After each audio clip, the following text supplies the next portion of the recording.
supercontinent. And today's scientists and archaeological evidence supports the fact that Africa is the literal motherland and the birthplace of humanity.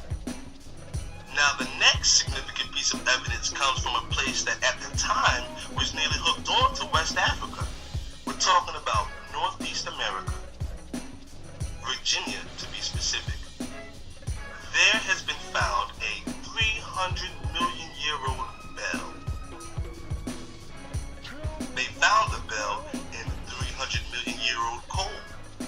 They sent it to the Institute of Creation Research, and they did tests that proved the bell was made, quote unquote, different from any known modern alloy or even anything known to be used in the past, quote unquote. Now, the bell was found approximately 70 million years before dinosaurs roamed this planet. And during the age of dinosaurs, though scientists don't talk about it, humans still roamed. We got human footprints with dinosaur footprints on it from the same time. There is proof man was around even then. There are even tablets that show man riding on dinosaurs. Those tablets' legitimacy is in question, but the footprints are not. We have ample evidence of humans living in the dinosaur times. There's even evidence that we had some sort of vehicle back then, because there's strange proto-historic tire tracks also. Now, because I am strictly dealing with the facts and evidence, I have to fast forward a bit to the next significant sign of life that's universally accepted and known. Let's walk to 3.2 million years ago to Lucy Dinganesh, an ancient black woman who dwelled in the land of the oldest kingdom on earth, Kush, Ta-Nehisi, Ta-Seti, the Sudan, Nuba, Nubia, all names for the same place, Ethiopia. In the heart of a real. Some people say Ethiopia is a Greek word, but it's not. It's an Egyptian word. Et-Ab-Bia, land of the higher truth. That's what Kemet called Kush. Kush was the mother of the Nile Valley civilization. And this woman dwelling there so long ago proves how long this kingdom has been around in consecutive years. About 1 million years later, there's proof of man in Egypt, as a 2 million year old footprint was found in the Siwa oasis. But back then, the Kushites ran that area, and the independent Kemet we know of didn't exist until about 20,000 years ago, according to Manetho's king list. But back to Lucy. She's very ancient evidence of life in total historical Africa. Some say she wasn't fully human, but whatever she was, her ancestors in South Africa were doing metallurgy, and her descendants in Kenya left footprints that date over 1 million years back, and their feet were the same exact as ours. They were Homo sapien feet. So pay no attention to what foreigners to African studies have to say about Africa and history. Now, just to recap, I went from the beginning of the birth of the universe 15 billion years ago to the birth of this planet 4.6 billion years ago, to evidence of African life and ingenuity 2.8 billion years ago, to findings in America before the dinosaurs and after them, dating back hundreds of millions of years ago, to 3.2 million years ago, finding life in ancient Kush, and to 1.5 million years ago, finding footprints in Kenya. And also we've seen and learned that every 250 million years, this planet's continents separate and recombine.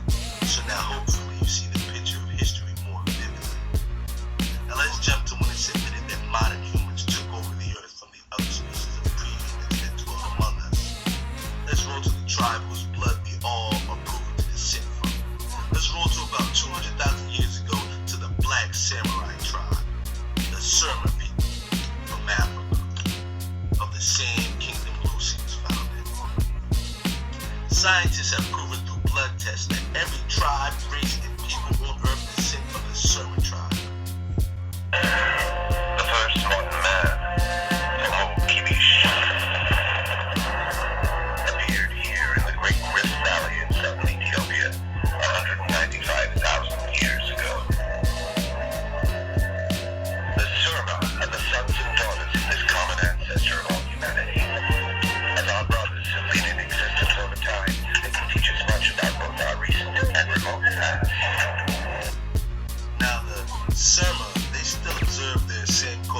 practices today, but that doesn't prove they observed those same cultural practices 200,000 years ago.